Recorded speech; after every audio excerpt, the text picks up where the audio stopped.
우리는 지금 이 사무엘상 말씀을 통해서 하나님께서 이스라엘 백성들 가운데 인간 왕을 세우시는 장면을 계속해서 지금 말씀을 통해서 같이 나누고 있습니다. 인간 왕을 요구하는 이스라엘에 대해서 하나님께서 하나님 뜻이 아니지만 하나님의 방법으로 인간 왕을 세우십니다. 그 얘기는 이스라엘 백성들이 인간 왕을 요구한다고 그냥 그래 니네들 알아서 해, 너희들 마음대로 해, 그렇게 하지 않으셨다는 거예요. 그들이 요구한 인간 왕이지만 여전히 이스라엘의 왕은 누구시라고요?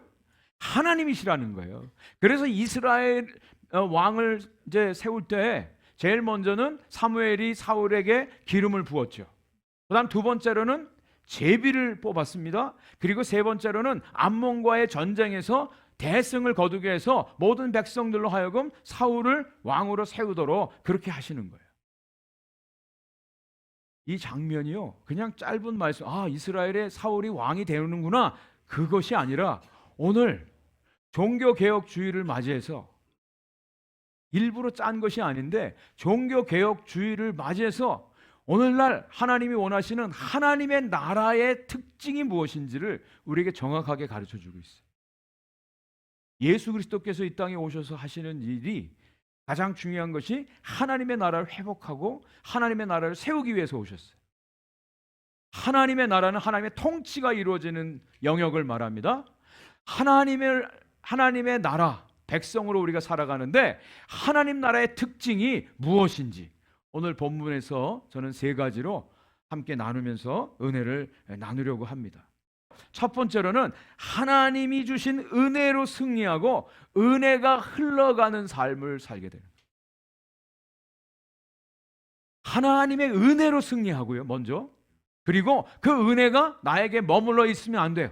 이것이 흘러가게 되어지는 하나님 나라의 원리입니다. 오늘 본문 12절 말씀 한번 보겠습니다. 같이 읽겠습니다. 시작. 백성이 사무엘에게 이르되 사울이 어찌 우리를 다스리겠느냐, 한 자가 누구니이까 그들을 끌어내소서 우리가 죽이겠나이다. 자, 지난주에 우리가 암몬과의 전쟁에서 놀랍게 하나님 승리하게 하셨잖아요. 하나님이 두려워하는 마음을 주셔서 모든 백성들이 하나로 모아지게 하고 또 사울이 앞에서 인도하고 하나님의 능력으로 멋있게 암몬 백성들을 물리쳤어요. 대승을 거뒀어요. 근데 바로 다음 장면이 오늘 12절 말씀인데 살벌합니다. 백성들이 일어나서 누가 사울이 우리의 왕 되게 하겠느냐, 이런 사람들이 누굽니까? 찾아내십시오. 그 사람들 당장 우리가 죽이겠습니다. 이렇게 나온 거예요. 이것이 바로 세상의 역사 아닙니까? 세상 나라들의 보통 모습 아니에요? 한 정권이 무너지고 다른 새로운 정권이 일어나면 제일 먼저 하는 일이 뭐예요? 숙청하는 거예요. 피비린내 나는 숙청을 합니다. 전 정권의 모든 사람들, 가족들, 왕의 가족들, 자식들 다 죽입니다. 그래야 자기가 안전하니까. 이것이 세상 나라에 속한 세상 사람들의 모습들이에요. 사울을 반대하는 사람이 누굽니까? 그런 사람이 있었잖아요. 그죠? 그 사람들 당장 찾아내서 우리가 죽이겠다고 살벌하게 그들이 외치면서 나왔어요. 여기에 대해서 사울이 어떻게 반응하는지를 한번 보십시오. 13절 말씀입니다. 13절을 같이 또 읽어보겠습니다. 시작. 사울이 이르되 이날에는 사람을 죽이지 못하리니 여호와께서 오늘 이스라엘 중에 구원을 베푸셨음이니라. 네. 분명히 자신을 무시한 사람이 있었어요. 인정하지 않은 사람이 있었어요. 반대하는 사람들이 있었어요. 사울이 그걸 알았을까요? 몰랐을까요? 알았어요. 독이 그 마음이 기뻤겠습니까? 쓰리고 아팠겠습니까? 분명히 아팠어요. 대적하고 싶었어요. 죽이고 싶은 마음이 왜 없었겠어요? 근데 아직은 힘이 없었잖아요. 때가 왔어요. 승리했어요. 사울이 드디어 모든 사람들로부터 인정을 받는 시간이 왔어요. 그러면 원래대로 하면, 세상의 원리대로 하면 반대하던 미워하던 인정하지 않던 그 사람들을 처단하는 것이 그게 세상의 원리잖아요. 그렇게 하지 않았다. 승리의 기쁨에 도취돼서 그걸 잊어버리는 것도 아니고요. 아직 백성들로부터 인정받지 못해서 또 물리칠 힘이 없어서도 아니에요. 사울이 그렇게 하지 않은 이유가 오늘 여기 나와 있어요.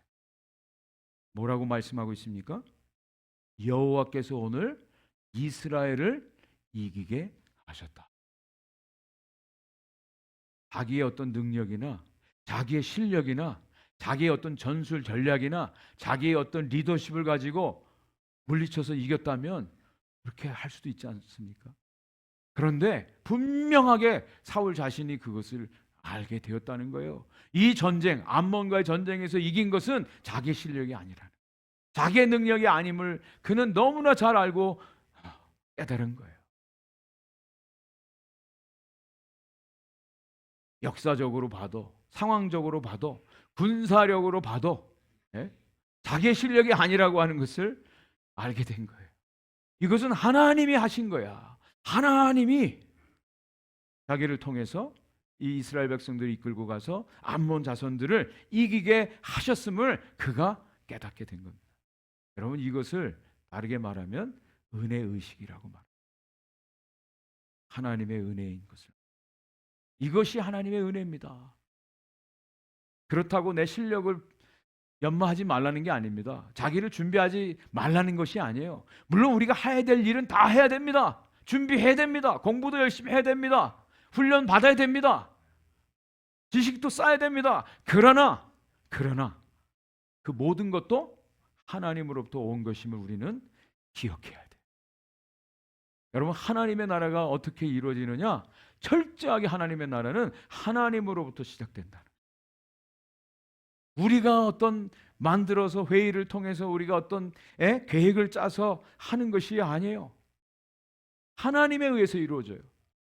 그래서 우리가 하나님 앞에 무릎을 꿇을 수밖에 없어요. 우리 에베소서 2장 8절 9절 말씀, 우리 여러 번 이 말씀을 인용하는데 저는 이 말씀이 우리 크리스찬들에게 가장 중요한 기본의 뿌리가 되어지는, 우리의 정체성, 우리의 신분을 알게 하는 말씀이라고 생각되어집니다. 같이 큰 소리로 한번 읽어보겠습니다. 시작. 너희는 그 은혜에 의하여 믿음으로 말미암아 구원을 받았으니 이것은 너희에게서 난 것이 아니요 하나님의 선물이라. 행위에서 난 것이 아니니 이는 누구든지 자랑하지 못하게 함이라. 아멘. 아멘. 하나님의 은혜로 우리가 믿는 것도요, 우리의 어떤 자발적인 우리의 의지, 내게서 나온 믿음이 아니라 하나님의 은혜가 아니면 믿을 수도 없다는 거예요. 결국 그 믿음도 하나님의 선물이에요. 우리가 이렇게 하나님을 알고 하나님을 믿고 하나님 앞에 나와서 예배를 드리고 있다? 주일날 아무 일 없이 정말 이렇게 교회에 와서 예배를 드릴 수 있다? 이거 은혜 중에 은혜입니다. 이것이 어떤 우리의 행위에서 난 것이 아니라 하나님이 주신 선물이다. 선물이다. 선물. 인간 세상에서는요, 다 저마다 자기 공로, 자기 업적, 자기 어떤 것, 자기 헌신, 자기가 행한 거, 이거 인정해 달라고. 그리고 그것을 과시하려고 하는 것이 인간 세상이에요. 거기에 조금 못 미치면 또 주눅 들고 비교의식 가운데 절망하고 하는 모습들이 얼마나 많이 있습니까? 또 이것을 알아주지 않는다고 분노하고 자기의 어떤 힘을 과시하려고 하는 모습들이 너무너무 많이 있습니다. 하나님께서 우리를 불러주셔서 하나님의 구원받은 백성이 되게 하시는 것은요, 하나님의 방법이에요. 하나님의 방법. 그 하나님의 방법이 우리는 우리의 힘으로는 할 수가 없었어요. 특별히 저는 이번 갈라디아서 말씀을 묵상하면서 얼마나 큰 은혜를 받는지 몰라요. 갈라디아서 이 말씀이요, 우리의 구원의 그림을 너무나 클리어하게 우리에게 보여주고 있어요. 우리의 힘으로는 우리 스스로가 의롭다함을 받을 수가 없습니다. 오늘 주보 칼럼에도 마틴 루터의 이야기를 제가 이렇게 썼는데요. 마틴 루터도 그가 어거스틴 수도회의 사제가 되어서 열심히 그가 훈련도 받고요, 기도도 하고요, 선한 일도 하고 어떻게 하면 하나님의 의에 이를까 열심히 노력했어요. 그 로마 카톨릭에서 가르쳐준 대로 로마에 가면, 로마의 큰 성당에 가보면 그 지하에 성자들의 무덤이 있고요, 또 순교자들의 무덤이 있어요. 그 성자들의 어떤 비석이라든지 그 무덤을 가서 한 번이라도 만지면 그게 구원에 도움이 된다고 해서 그렇게 수많은 사람이 그 옛날에도 로마에 가서 만지고요, 또 그 앞에서 기도하고 그런 일들을 했습니다. 마틴 루터도 로마에 갔어요. 그래서 그 유명한 빌라도의 계단이라고 28개의 계단에 거기를 오르면서 주기도문을 낭송하면 구원을 받는다.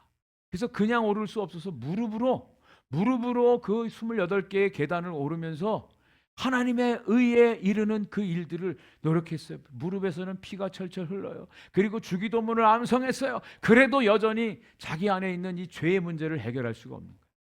하나님의 의 앞에 내가 도저히 갈 수가 없다고 그 두려움 가운데 쌓여 있는 거예요. 그러다가 로마서를 가르치는 교수인데요, 로마서 말씀을 연구하다가 로마서 1장 17절, 오직 하나님의 의가 하나님에 의해서 나타났는데 그것은 바로 예수 그리스도를 통해서 이루어졌다. 그래서 오직 의는 믿음으로 말미암아 살리라 라는 이 말씀을 그가 깨닫게 되었어요. 믿게 되었어요. 뭐 자기가 그 무슨 믿고 싶어서 어제는 못 믿어졌는데 자기가 그 다음날 연구해서 그게 아니라 어느 날 갑자기 하나님이 믿게 하셨다는 거예요. 그것이 믿음으로 확 들어온 거예요. 야, 우리가 의롭게 되는 것이 우리의 행위나 우리의 노력이나 우리 선한 일로 되는 것이 아니라 오직 믿음, 예수 그리스도께서 우리의 모든 죄를 위해서 십자가의 대속의 은혜로 죽으신 그 사실을 믿을 때 예수 그리스도의 의의 옷을 입고 우리가 하나님의 앞에 의롭다함을 받는 칭의의 은혜를 입게 되는구나, 이것을 깨닫게 되었다는 거예요. 이것이 어디에서 이루어졌어요? 예수 그리스도의 십자가에서 이루어졌다는 거예요. 그래서 예수 그리스도의 십자가가 우리 크리스천들에게 승리를 가져다 준 뿐만 아니라 예수 그리스도의 부활이 우리에게 영원한 생명을 약속하신 하나님의 방법이에요. 하나님의 은혜의 방법. 이것을 깨닫게 되었다는 거예요. 그래서 사도 바울은요, 예수 그리스도의 십자가가 바로 승리입니다. 이것이 믿어지는 사람들은 다 그리스도와 함께 승리했습니다. 이것을 고린도전서 15장 55절부터 57절에서 이렇게 선포하고 있습니다. 같이 한번 읽겠습니다. 시작. 사망아, 너희 승리가 어디 있느냐? 사망아, 내가 쏘는 것이 어디 있느냐? 사망이 쏘는 것은 죄요, 죄의 권능은 율법이라. 우리 주 예수 그리스도로 말미암아 우리에게 승리를 주시는 하나님께 감사하노니. 아멘, 아멘. 여러분, 예수 그리스도는 승리예요. 예수 그리스도께서 십자가에 죽으신 게 패배가 아니라 예수 그리스도의 십자가가 승리예요. 모든 권세자들을 다 깨트리셨다 그랬어요. 그리고 예수님 부활하심으로 영원한 생명을 우리에게 주셨어요. 예수 그리스도는 승리예요. 승리, 대승리, 승리. 그래서 우리 예수를 믿는 사람들은요, 어깨를 펴고 당당하게 다니는 겁니다. 우리는 이미 예수 그리스도 안에서 승리한 자입니다. 승리한 자예요. 자, 정말 사울이 그렇게 백성들로부터 인정도 못 받고 막 그랬던 사람 아니었습니까? 근데 하나님이 승리케 하셨어요. 그 승리 가운데 있을 때 여러분, 그런 말 있잖아요. 승자의 여유. 네? 승자는요, 여유가 있어요. 승자의 여유. 바로 예수 그리스도 안에 있는 성도들에게 바로 이 승자의 여유가 있는 겁니다. 그래서 예수님께서 가르쳐 주신 그 주기도문 가운데 이런 기도가 있죠. 마태복음 6장 12절 잘 아실 말씀이죠. 우리가 우리에게 죄 지은 자를 사하여 준 것 같이 우리 죄를 사하여 주시옵고. 많은 분들이 주기도문 하는데 요 구절에 걸려가지고 주기도문 못하는 분들이 많아요. 우리가 죄 지은 자를 사하여 준 것 같이 우리 죄를 사하여 주옵시고. 이거는 조건적이에요. 내가 누구를 용서해야만 하나님도 우리를 용서해 준다고 생각을 하는 말씀으로 이해를. 그래서 아직 걸려있는 사람이 있으면 용서를 못해요. 이 기도가 안 된다는 거예요. 주기도문 하면서 요 구절은 점프하는 분들이 많습니다. 의외로. 그러면 용서받을 자가 누가 있어요? 여러분 정말 여러분에게 손해를 끼치고 여러분 욕하고 미워하는 사람 다 용서하셨습니까? 다 용서하셨어요? 만약에 그렇다면 용서받지 못하는 존재겠네요. 그 말씀이 아니라 이 말씀에는 전제가 깔려 있어요. 뭐예요? 이 말씀을 누구에게 하셨어요? 바로 예수 그리스도를 믿는 사람들에게 한 거예요. 이미 예수 그리스도를 믿는 사람들은 하나님께서 우리들의 모든 죄를 다 용서해 주셨다라고 하는 거예요. 누구 안에서? 예수 그리스도 안에서. 우리가 한 게 아니라 예수 그리스도 안에서 예수님이 우리 모든 죄를 위해서 대속해 주셔서 예수 그리스도 안에 있는 자들에게는 이미 그 모든 죄를 하나님이 용서해 주셨다라고 하는 거예요. 죄인으로 보지 아니하고 예수의 옷을 입은 의로운 사람으로 봐주신다라고 말씀하시는 거예요.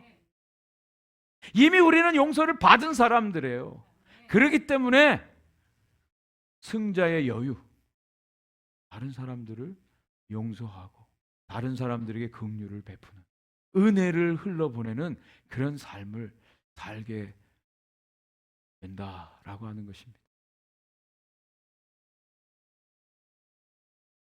다윗이 아말렉과의 전쟁을 하는데요, 다윗에게 나왔던 아둘람 굴의 용사들이 600명이 있었습니다. 시글락이라고 하는 곳에 자녀들과 또 식구들을 남겨놓고 나가서 전쟁하고 돌아왔는데 이 아말렉 사람들이 시글락을 공격했어요.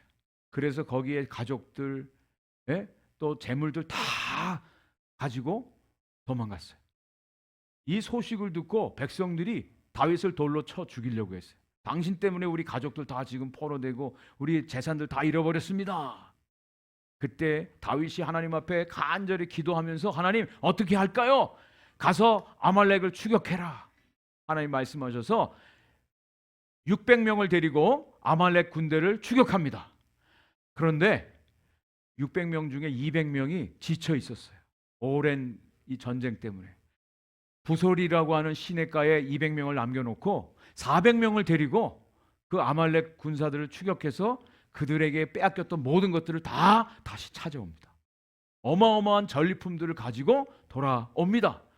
그러면서 다윗이 이런 얘기를 합니다. 이 모든 전리품들은 직접 나가서 싸운 사람들이나 지쳐서 부솔 시내에 남아있는 200명이나 다 동일한 사람들의 것입니다. 똑같이 분배할 것입니다. 그럴 때 거기에 불량배들, 악한 자들이 있었다 그랬어요. 그건 옳지 못합니다. 우리는 생명 걸고 나가서 싸웠고 저 사람들은 지쳤다고 200명 저 부솔 시내에 남아 있었습니다. 우리 똑같이 가질 수 없습니다. 이렇게 나온 거예요. 이것이 세상의 원리잖아요. 그죠? 열심히 한 사람하고 그렇지 않은 사람하고 차등을 두는 게 세상의 원리잖아요. 그런데 다윗은 그렇게 하지 않습니다. 이 모든 것들은 다 하나님께서 우리를 통해서 이기게 하신 것이다. 이것을 동일하게 나누는 것이 하나님의 뜻이다 라고 얘기하면서 그때부터 이 분배의 원리를 이스라엘 백성들에게 나누게 되어. 여러분, 우리가 승리한 것, 우리의 의, 우리의 능력, 우리의 어떤 실력으로 이긴 것이 아니잖아요. 하나님의 은혜로 받은 것이잖아요. 이것을 하나님의 은혜로 안다면 이 은혜가 다른 사람들에게도 흘러가야 되지 않겠습니까? 용서해야 되지 않겠습니까? 좀 참아줘야 되지 않겠습니까? 나눠줘야 되지 않겠습니까? 하나님의 나라는요, 하나님이 우리에게 주신 이 은혜가 우리에게만 머물러 있는 것이 아니라 이 은혜가 우리 주위에 흘러가게 하는, 이것이 하나님 나라 백성들의 삶의 원리입니다. 자, 두 번째, 이 말씀에서 사무엘이 이스라엘 백성들을 다 길갈에 모아서 이제 나라를 새롭게 하는 장면이 나옵니다. 14절 말씀인데요, 같이 한번 읽어보겠습니다. 사무엘이 백성에게 이르되 오라 우리가 길갈로 가서 나라를 새롭게 하자. 네, 이 하나님의 나라는요, 한번 새롭게 되었다고 거기서 끝이 아니라 날마다 새롭게 되는 나라인 줄 분명히 믿습니다. 여러분, 이것이 아까 종교개혁의 원리 말씀드렸잖아요. 개혁된 교회는 어떻게 한다고요? 날마다 새롭게 개혁되어져야 된다. 하나님 나라의 원리는요, 날마다 새로워져야 된다는 거예요. 우리가 예수 그리스도를 믿고 하나님 나라 백성이 되었습니다. 하나님 나라의 이제 그 영광을 위해서 살아가는 자들이 되었습니다. 그렇다면 이제는 우리가 날마다 새로워져야 돼요. 한번 내가 예수 믿고 난 변화됐습니다, 그걸 끝이 아니라 어제보다 오늘이, 오늘보다 내일이 날마다 변화되어져야 돼요. 바람직한 바른 방향으로 성숙되어져 가야 된다라고 하는 것입니다. 그것이 바로 생명의 원리예요. 여기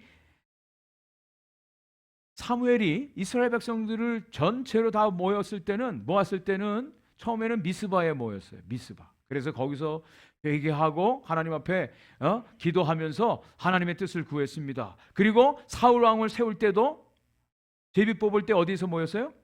미스바에서 모였어요. 그런데 이제 나라를 새롭게 하려고 할 때 보통 지리적으로 모든 여건상 미스바가 중심이에요. 근데 희한하게 길갈로 가자, 거기서 나라를 세우겠다는 거예요. 지도에 보시면 길갈은요 상당히 멀어요.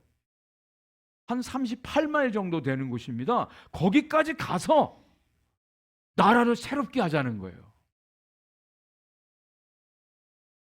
여기에도 의미가 있어요. 이 길갈이 뭔데? 왜 길갈에서 나라를 새롭게 하려고 하는가? 여러분, 길갈이라고 하는 지명은 이스라엘 백성들이 요단강을 건너서 처음으로 가나안 땅에 들어갔던 곳이 바로 이 길갈이라는 곳이에요.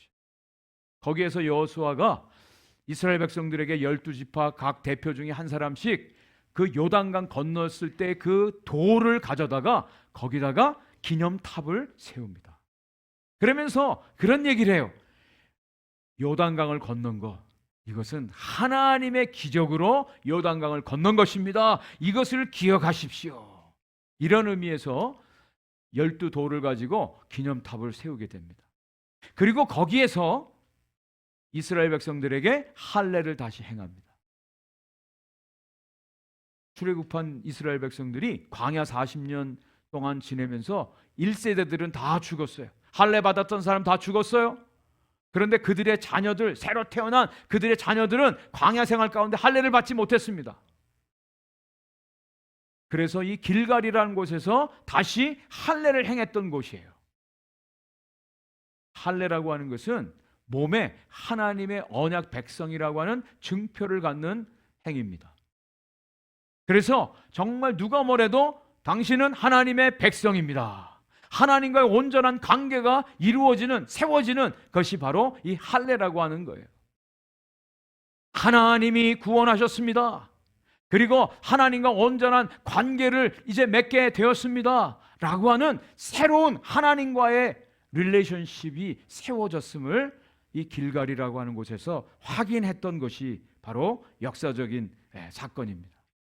이제 이스라엘이라고 하는 나라가 인간 왕을 세워서 이스라엘을 세워가는데 가장 중요한 것이 무엇인가? 이 이스라엘이라고 하는 나라는 사울 왕의 어떤 나라가 아니라 하나님과의 관계 속에서만 의미가 있고, 하나님을 섬기는 의미에서 이 이스라엘이라는 나라가 쓰임을 받고 하나님의 영광을 위해서 드려지는 도구가 되어지는 나라라고 하는 것을 새롭게 이 길갈에서 세우는 장면입니다.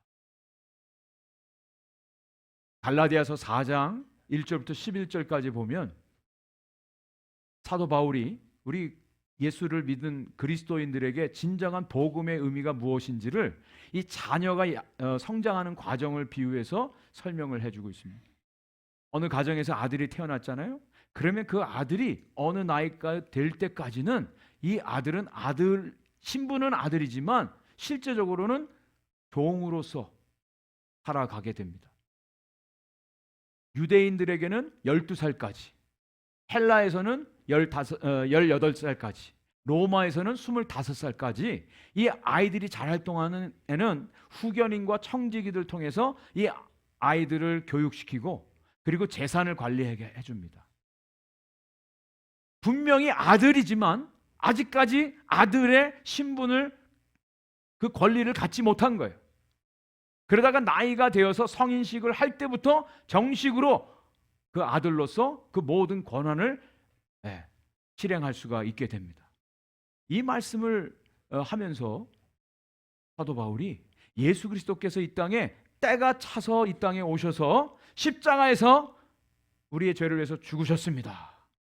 예수님이 이 땅에 오신 것을 율법 아래 놨다고 설명하고 있어요. 율법 아래. 왜? 율법 아래에 있는 우리 사람들을 저주에서 구원해 주기 위해서, 자유케 해 주기 위해서 예수님이 율법 아래 나셨고요. 예수님이 십자가에서 죽으심으로 말미암아 예수를 믿는 모든 사람들을 율법의 저주에서 우리를 건져내 주셨다고 말씀해 주고 있습니다. 여러분, 하나님이 율법을 주신 것은요, 율법은 좋은 것입니다. 율법은 선한 것입니다. 율법은 생명을 주기 위해서 하나님 주신 거예요. 그런데 그 율법이 저주가 되었어요. 왜? 율법을 지킬 수 있는 사람이 한 사람도 없기 때문에.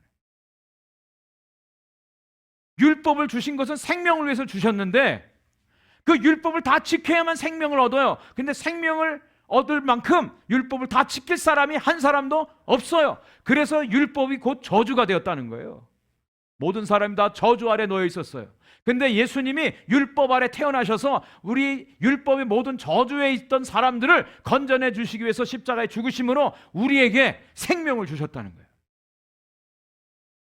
여러분, 이게 놀라운 예수 그리스도의 십자가의 사건을 우리에게 그림으로 보여주고 있어요. 그래서 우리에게 변화가 일어났는데 세 가지로 변화가 일어났어요. 첫째, 우리의 신분이 달라졌어요. 전에는 종이었는데 이제는 아들이 되었어요. 아들이 되었습니다. 두 번째, 하나님이 우리에게 아들의 영을 주셔서 하나님을 아빠, 아버지라고 부르게 하셨어요. 하나님이 성령을 우리에게 주셔서 하나님을 아버지라고 부르게 하게 되었다는 거예요. 그리고 아들 된 사람들은요, 하나님 나라의 유업을 이을 적법한 권리를 갖게 하셨다는 거예요. 그래서 우리는 하나님 나라에 갈 확신을 가지고 삽니다. 나는 하나님 나라의 백성으로 지금 살고요, 하나님의 아들로 나는 하나님 나라의 유업을 이을 권리를 합법적으로 가진 사람입니다 라고 확신을 가지고 살 수 있게 하셨다는 거예요. 이것이 복이에요. 첫 번째는 우리의 신분, 두 번째는 하나님과의 관계, 하나님과 아들로서의 관계, 세 번째로는 하나님의 복, 이것을 우리에게 하나님이 주셨다는 거예요. 저는 이 말씀을 묵상하면서 이야, 이거보다 더 확실한 하나님의 은혜가 어딨냐. 지금 당장 죽어도 나는 하나님 나라의 유업을 받을 자로 하나님 나라에 갈 수 있는 그런 믿음이 생기더라. 제가 믿음이 좋아서가 아니라 하나님의 행하신 은혜의 놀라운 일들로 인하여 우리가 이 축복을 받게 되었습니다. 자, 하나님의 나라는 어떻게 된다고요? 날마다 새롭게 변화된다. 날마다 새롭게. 자, 사진을 하나 보여주세요. 여러분, 이 사람을 아십니까? 프레디 프리맨. 이름이 참 좋아요. 프리맨. 저는 이분이 크리스찬인지는 잘 몰라요. 근데 이름이 너무 좋더라. 프리맨. 여러분, 월드 시리즈 지금 하고 있는 거 아세요? 지금 LA 다저스하고 뉴욕 양키스하고 지금 월드 시리즈를 하고 있는데 1차전에서요, 연장전 10회 말에서 이 선수가 말로 홈런을 쳐서 극적으로 승리를 거뒀습니다. 이것이 120년 이 월드 시리즈 역사상 처음 있는 일이랍니다. 말로 끝내기 홈런으로 승리한 게. 근데 이 선수가 이런 인터뷰를 했어요. It's not my moment, but it's his moment. 이 얘기를 했어요. 이렇게 영광을 얻는 것이 내 영광, 내 모먼트가 아니다. 우리 아버지의 모먼트. 멋진. 자기 아버지 없었으면 자기는 이런 선수가 될 수 없었다고 그런 고백을 해요. 그래서 여기서 his moment를 his를 h를 대문자로만 하면 얼마나 더 멋있었겠나 그런 생각도 들었는데, 어쨌든 이 선수가 막내 아들이 지난 7월 달에 희귀병에 걸렸어요.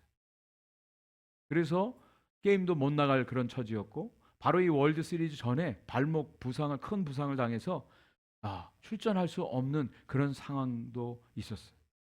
또 손목에 금이 가는 부상도 입었어요. 그래도 나가서 쳐서 말로 홈런, 120년 역사 속에 최초의 696경기 만에 처음 나온 끝내기 말로 홈런. 제가 이 선수가 대단하다는 얘기를 하려고 하는 게 아니라, 여러분, 이 기록은 나중에 깨질까요? 안 깨질까요? 또 깨집니다. 이렇게 위대한 일도 깨져요. 역사는요, 날마다 새롭게 되어진다는 거예요.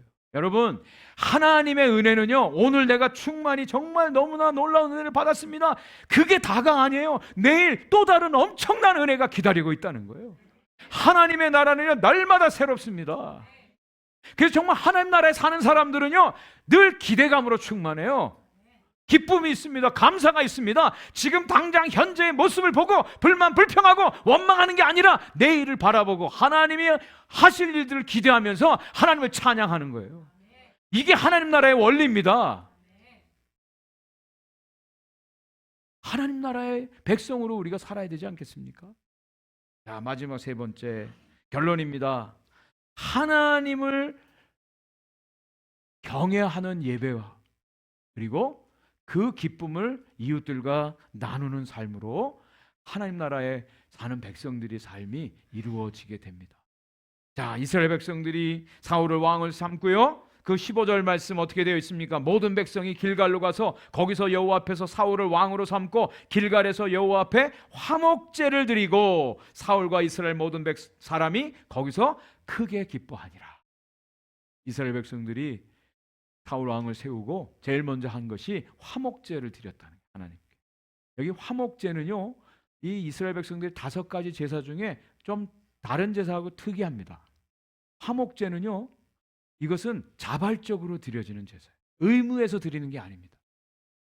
다른 제사, 속죄 제사 이런 것들은 의무로 드려야 돼요. 근데 화목제는요, 자발적으로 하나님과의 화목, 하나님과의 평화를 이루기 위해서 드리는 거예요. 그래서 제물도 소, 양, 염소 중에 자기가 선택할 수 있어요. 단 흠 없는 것으로. 그리고 이 화목제의 다른 제사와 다른 점은, 이 화목제는 제사를 드린 다음에 반드시 그 제물을 가지고 같이 먹는 잔치를 하게 돼 있습니다. 이게 화목제예요. 여기 화목제에는 3가지 의미가 담겨져 있어요. 첫 번째로는 감사의 의미입니다. 하나님 은혜 감사합니다. 감사의 의미가 있습니다. 두 번째로는 서원의 의미가 있어요. 하나님 말씀대로 이제 순종하며 살겠습니다 라고 하는 서원과 약속의 의미가 있습니다. 그리고 세 번째로는 자원하는, 헌신하겠습니다 라고 하는 의미가 담겨져 있어요. 이스라엘 백성들이 하나님의 은혜 감사하고 하나님 말씀대로 살겠습니다, 이제 주님의 말씀에 온전히 순종하여 하나님께 헌신하겠습니다라고 하는 이 하나님과의 화목을 이루는 이 화목제를 드려요. 여러분, 이 화목제가 오늘날 뭘까요? 예배입니다. 예배입니다. 혹시 여러분들 가운데 억지로 오늘 나오신 분 계세요? 나 오늘 예배 안 드리면 나 오늘 구원 못 받는데, 하나님 나 버리면 어떡하지? 무서워서 혹시 나오신 분 있진 않으세요? 정말 이 예배는요, 하나님의 은혜가 너무 감사해서 몸이 아파도 내 사정이 좀 있어도 아무리 바빠도 하나님 앞에 이 감사의 마음을 올려드리는 것, 이것이 예배입니다. 하나님 나라의 이 놀라운 비밀을 깨달은 사람은요, 가장 먼저 변화되는 게 바로 예배예요. 예배 태도와 예배 자세가 달라집니다. 그냥 때우는 예배가 아니라 하나님이 받으실 만한 예배를 드립니다. 그리고 이 감사의 마음을 이웃들과 나누는 거예요. 그래서 우리가 기를 쓰고 힘들어도 예배드리고 꼭 밥 먹는 거예요. 오늘도 콩나물밥이 준비되어 있죠? 혹시 맛있게 드시고 또 정말 감사한 마음, 기쁜 마음으로 함께 사랑을 나누는 거예요. 이것이 하나님 나라 백성들의 모습입니다. 이제 우리 교회가 전도 훈련도 받고요, 열심히 전도해야 돼요. 전도. 그리고 11월 16일 날 우리 에스더 선교사님 또 우리 젊은 EM 형제자매들이 또 물된 동산 가서 또 섬기는데, 우리 정말 돌아보고 연약한 분들 섬기고 사랑하고 이 기쁨과 사랑을 나누는, 이것이 하나님 나라 백성들의 해야 될 일입니다. 오늘도 뜨겁게 예배하고 하나님 주신 이 은혜와 사랑을 우리 모든 우리 만나는 사람들에게 이 기쁨을 전하는 이번 한 주간 승리하는 우리 모든 오픈도 교회 성도님 되시기를 주의 이름으로 간절히 축원을 드립니다.